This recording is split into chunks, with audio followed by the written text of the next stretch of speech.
తెలంగాణ ప్రభుత్వం అభివృద్ధి ధ్యేయంగా పనిచేస్తోందని ఎమ్మెల్యే గాంధీ అన్నారు. షేర్లింగంపల్లి నియోజకవర్గం ఆల్విన్ కాలనీ డివిజన్లోని పలు కాలనీల్లో 2,50,00,000 రూపాయలతో సీసీ రోడ్ల పనులకు స్థానిక డివిజన్ కార్పొరేటర్ దొడ్ల వెంకటేష్ గౌడ్తో కలిసి ఎమ్మెల్యే అరికపూడి గాంధీ శంకుస్థాపన చేశారు. ఈ సందర్భంగా ఎమ్మెల్యే మాట్లాడారు. రోడ్డు సంక్షేమ పథకాల కోసం కాంగ్రెస్ ప్రభుత్వం ఎనలేని కృషి చేస్తోందని తెలిపారు. ఆల్విన్ కాలనీ డివిజన్లో 90% పనులు పూర్తయ్యాయని, మిగతా పనులను కూడా పూర్తి చేస్తామని అన్నారు.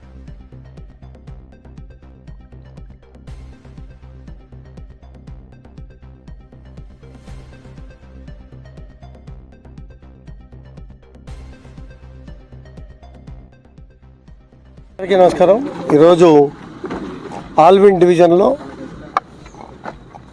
మా కార్పొరేటర్ గారు, కాలనీ అసోసియేషన్స్, మా సహచర నాయకులు అందరి సమక్షంలో అభివృద్ధి పనులకు శంకుస్థాపన చేసుకోవడం జరిగింది.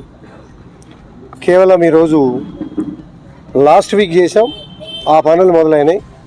ఈ వీక్లో 2,50,00,000 రూపాయలతో రోడ్లు చేయడం కోసం శంకుస్థాపన చేసుకున్నాం. ప్రస్తుతం నిలబడిన కాలనీలో 99%కి చేరుతాం అభివృద్ధి విషయం. కాలనీ అంతా అందరికీ కూడా తెలుసు, అందరూ కూడా చెప్తా ఉన్నారు. దీంతో మ్యాక్సిమం అయిపోతూ ఉంటాయి.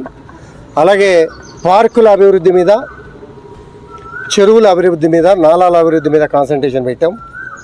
వాటిని కూడా ప్యారలల్గా తీసుకొని కంప్లీట్ చేస్తాం.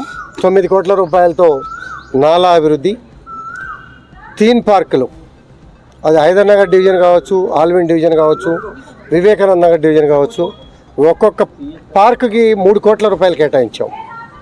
ఇంచుమించుగా 80 to 90% పనులు అయినాయి.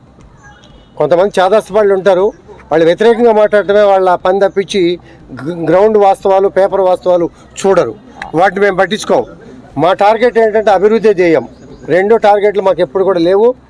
దాని మీదే ముందుకు నడుస్తాం, అభివృద్ధి చేస్తాం. కాలనీ సమస్యలు ఏవైతే ఉన్నాయో వాటిని వీలైనంత వరకు మా ప్రభుత్వ పరిధిలో ఉన్నటువంటి సమస్యలన్నింటినీ కూడా పరిష్కరించడానికి ఏ కోణంలో కూడా వెనకాడే ప్రసక్తి లేదు.